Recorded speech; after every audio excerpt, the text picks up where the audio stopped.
Carolina Panthers came riding in high into the 2023 season, but unfortunately, they are now looking for another new head coach. And also, Bryce Young seems to have not gotten any new younger weapons that have developed. Jonathan Mingo developed a little bit, but we're going to break down just kind of the entire season for the Carolina Panthers, break down some of the key players in their season, such as Bryce Young. But before we do that, if you haven't already, like, subscribe, and ring the bell to get notified whenever we create more Panthers content. We have a bunch of offseason content coming out, including 3-round, 7-round mock drafts. So like, subscribe. And Ryan, let's get into it here.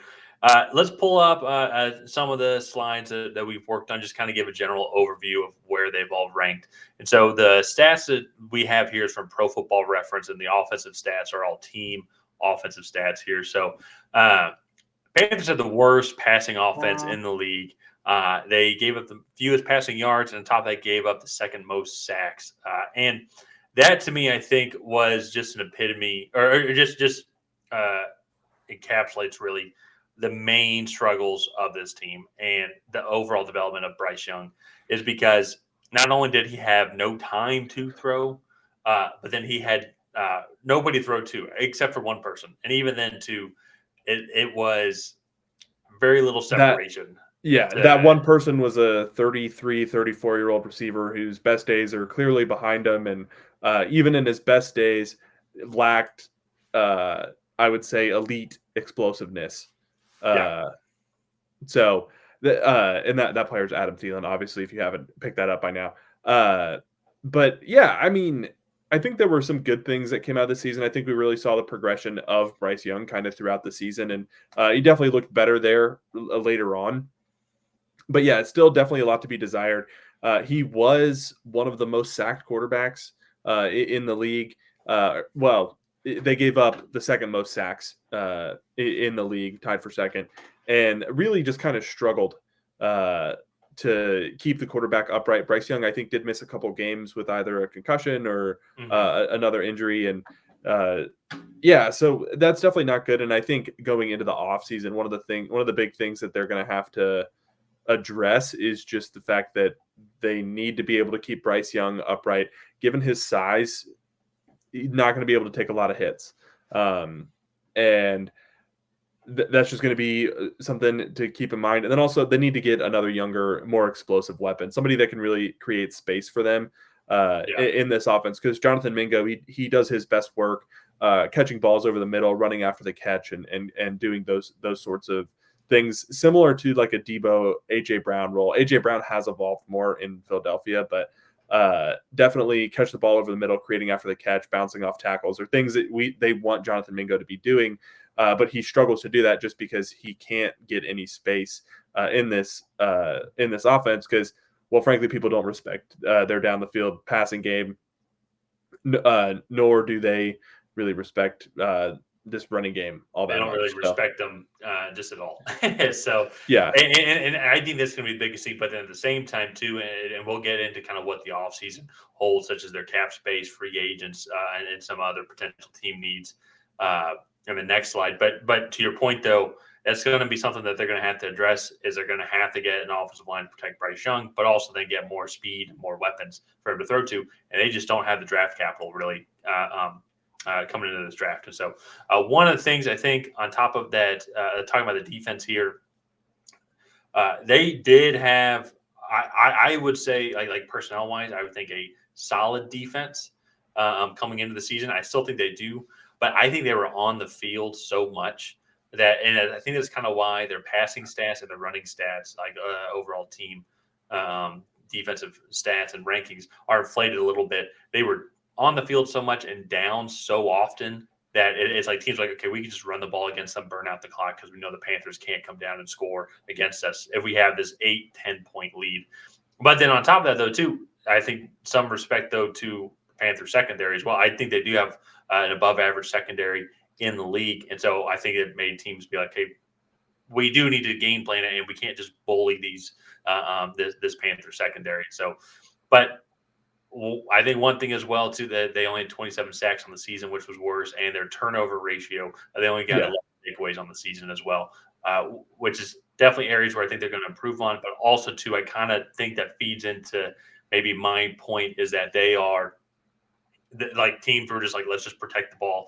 All we need to do is just get a short lead because offensively they can't keep up with us. Like I think I'm looking times they scored 27 against Seattle, and that was an Aaron Dalton game. I believe that's when Aaron Dalton got hurt. Then they scored 30 points against Green Bay in Week 16. So, but in their final 5 weeks, they scored 6, 9, 30, and then the 30 points were the last time that they scored in the 2023 NFL season. They were shut out in the final 2 games against Jacksonville and Tampa Bay, who I would say particularly don't have the best defenses overall, which is what's kind of shocking. So, in general, though, I think it was just all in all just a tough season. I think Frank Reich just came in and made a bad situation worse. And we were having an interesting debate as we were talking about what should the Falcons do, as obviously as I'm a Falcons fan here, and go and potentially trade up for a quarterback. And the Panthers were looking, as hindsight now, we're clearly not capable of trading up with the talent that they had on the team. Unlike a team maybe like the Falcons, who I think potentially could go and trade up because they're in a win now mode. Panthers were in a clear rebuild mode, and it really hurt their team moving forward over the next couple seasons. So let's move on to the next slide, though. And I love to hear your guys' thoughts and your comments on what you thought of the 2023 Carolina Panthers season, or if you just want to just suppress that memory, I totally get it. But let's kind of take a quick look here at the offseason. As of right now, according to Spot Track, and this is as of January 8th, so as they're at about estimated $39.8 million in cap space. That number could fluctuate depending on what the final cap number is. But a couple key free agents in my eyes. Brian Burns, that's the biggest one overall. He was kind of I would say the face of the franchise outside of Bryce Young, I would say, but it's definitely the face of the defense. And also, too, as well, with how often they were on the field, they need his kind of talent. C.J. Henderson, I think, was another guy as well, one of the better corners that was in free agency. I put DJ Chark here. He didn't have the best season overall. You pull up his stats. He was the second leading receiver on the team, 525 yards for 35 catches. Did have 5 touchdowns to lead the team in receiving touchdowns. But I just put him on here just as another way. It's like just another receiver that they might need to go out and sign. It's just another guy that they're losing. So kind of want to hear your overall thoughts on the team needs as they enter into the 2024 offseason. Yeah, I mean, so first off, I want to start with Brian Burns. He's probably likely to get franchise tagged. And one of the things this year, he did miss a pretty significant part of the season with, was it a torn ACL? He had a season-ending injury. I remember that. Yeah, he's probably likely to get the franchise tag. Edge rushers of his caliber don't really hit free agency. Don't see. He played 16 games. So oh, he did? Yeah. I think you're thinking of somebody else. Okay. I probably am. Yeah. Anyway, he's probably likely to get the franchise tag. Edge rushers of his caliber do not really make it to free agency. And yeah, other than that, I feel like everybody else is pretty much replaceable. And yeah, I mean, offensive line, receiver, tight end, pretty much everything except quarterback, I think, is on the table for this team in this draft. I really think they're just kind of in a best player available. I am a little sad Kim Ekwonu has not worked out for them. It looks like he just hasn't been as good as they had hoped. And yeah, so pretty much anything left tackle to right tackle on the offensive line, it would probably be an upgrade for them. They're best player available in my opinion. Yeah, and I think too, and this kind of goes to what we alluded to earlier. They only have 2, 4, 6 picks as of right now, with their first pick being the first pick of the second round, and so I think that's just going to be interesting to look at. I'm thinking of guys that are going to be there who are going to be offensive linemen and interior guys who maybe right now Graham Barton might be there, Kingsley Suamonte, Tyler Guyton. Also potentially looking at like A.D. Mitchell, Emeka Egbuka, Troy Franklin, Xavier Leggett. Those guys are going to be the guys that kind of move around, and we maybe some of those guys will move up, maybe some of those guys will move down. So it's going to be interesting to see. But I definitely feel that I think one potential option here with the Panthers, they don't have much draft capital, but potentially if they really like a guy, maybe go and move up into the first round, and so that they can just go get that 5th-year rookie option potentially on a wide receiver. I don't think they would do that for an offensive lineman, just because I think there's going to be a lot of guys that they're going to like at that range. But if there's a receiver that they really like if Emeka Egbuka falls down, I think that would be an interesting combination. So it's going to be interesting to see how the Panthers kind of manage this offseason. They're very hamstrung or handcuffed right now. So, which as a Falcons fan, I don't hate. And so even though you guys did beat us, and we're also going to be looking for a new head coach also. So we might be in the same boat as you guys. So I might just jinx myself there. Yeah. And all in all, just to kind of round things out, I just think it was a disappointing season from the Panthers.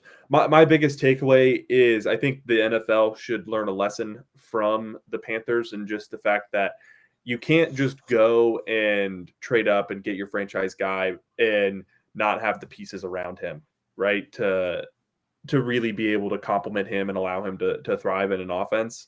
Like you do need other pieces now. You can't just have the guy and hope that everything works out from there. So I do think the fact that like they are kind of hamstrung with the fact that like they don't have the first overall pick, they don't have DJ Moore anymore.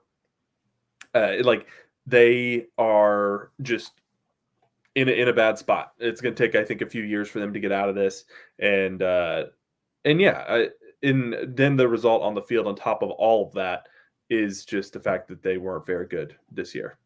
Yeah. So yeah, I agree. So yeah, let's go ahead and wrap this one up here. If you guys have not already, please go ahead and like and subscribe. Tyler and I, we have a ton of offseason content coming out in the 2024 NFL.